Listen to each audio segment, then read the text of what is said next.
What if the Chicago Bears walk into the 2025 season with a gaping hole at one of the most important positions in their entire defense? What if the guy they paid $40 million is barely able to lace up his cleats? And what if the answer to all of this has been sitting on the free agent market this entire time, just waiting for the right team to call? This is not a drill. This is the reality Bears fans need to wake up to right now. If this kind of deep Bears coverage fires you up, hit that like button, drop a subscribe, and share this with every Bears fan you know, because we are just getting started. Let's talk about Kyler Gordon.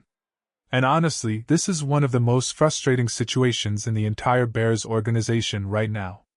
Here is a guy with real talent, genuine, undeniable talent, who simply cannot stay on the field. The 2025 season was a disaster from a health standpoint. Soft tissue injuries derailed him repeatedly, and when you look at the numbers, he only suited up for 3 regular season games. 3. That's it. And then he managed to play in both playoff games, but even then, you're looking at a player who barely contributed to the team's rhythm throughout the year. Now we've rolled into the off-season program, and what do we see? More of the same. During OTAs, Kyler was off to the side doing individual work. He did not take a single rep in 7-on-7s. He did not take a single rep in 11-on-11s. Not one. For the entire spring. That means since the moment last season ended, he has been unable to build any real momentum. No back-to-back healthy weeks, no sustained progression, nothing. And head coach Ben Johnson basically confirmed what everyone was already feeling when he said the trust level just isn't there right now.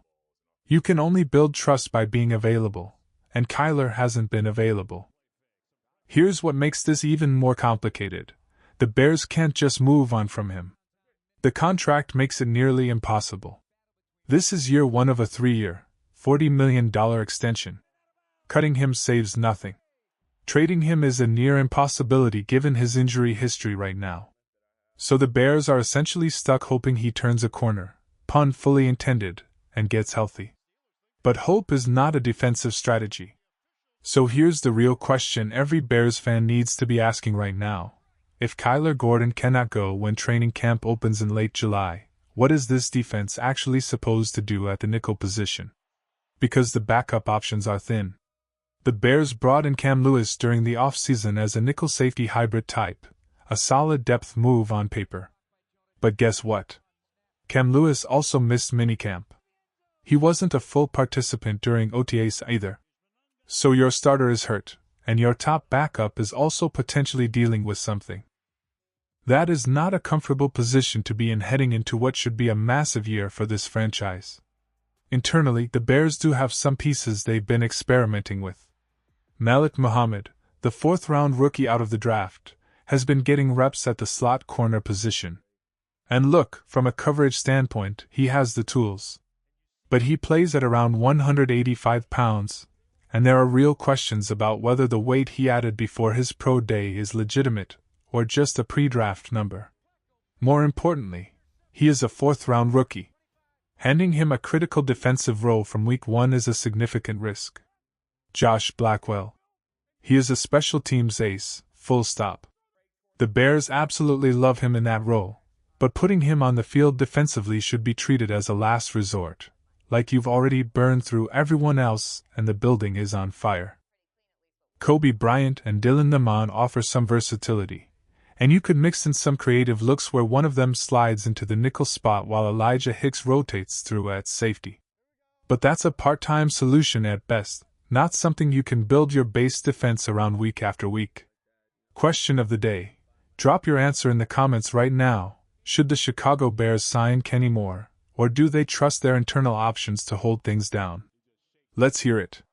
Because Kenny Moore is the name that keeps coming up, and for good reason. He spent essentially his entire career with the Indianapolis Colts and built a reputation as one of the most reliable slot corners in the league over the last half-decade. The Colts released him about a month ago. He has not signed anywhere yet, and there is a real sense that he is being patient, waiting for the right situation to present itself rather than jumping at the first offer. And when you look at what he brings, it makes sense why a team would want him. 7 interceptions over his last 3 seasons.